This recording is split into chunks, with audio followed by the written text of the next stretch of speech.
Welcome back to me. Dito po tayo, ma'am sir. Nandito lang po ako.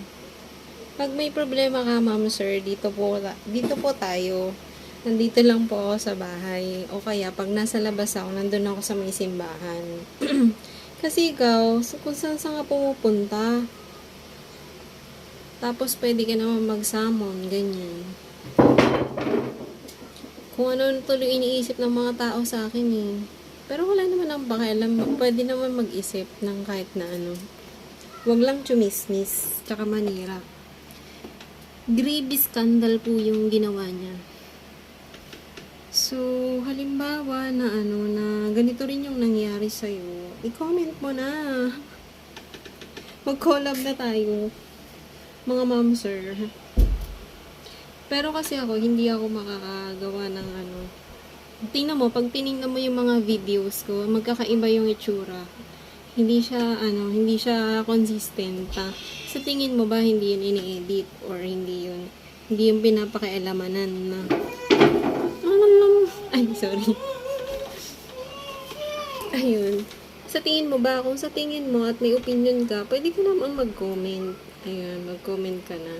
Tapos, kung may kakilala, ay, ganda ng background. Drawing niya ng, kalaro ko dati. Kalaro ko dati dito na gumagawa kami ng, ng mga creative na bagay. Ganun. Baka kala niya kung ano yung pwedeng gawin na, baka ang nasa isip niya, krimen daw yung gagawin, hindi yung mga creative na bagay. So, halimbawa na may price na pinag-usapan. Uy, gagawa tayo ng ganito, tapos hulaan mo. Ganun kasi yung naaalala ko na, uy, naghuhulaan kami nito, tapos naglalaro kami ng gagawa kami ng story. Tapos may prize. Ganyan. Hindi ko pa naka-claim yung prize ko. Siguro namatay na yata yun. Namatay na yata sila. Hindi ko alam eh.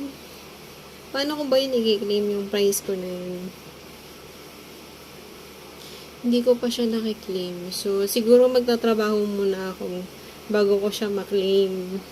Ganon. Tapos, halimbawa, kung may alam ka, i-comment mo na or mo na ako, tawagin mo na ako. Tawagin mo na ako, o kaya sut-sutan mo ako. Psst, ganon. Psst, ganon. Sanay ka naman mambastos eh. Ay, hindi joke.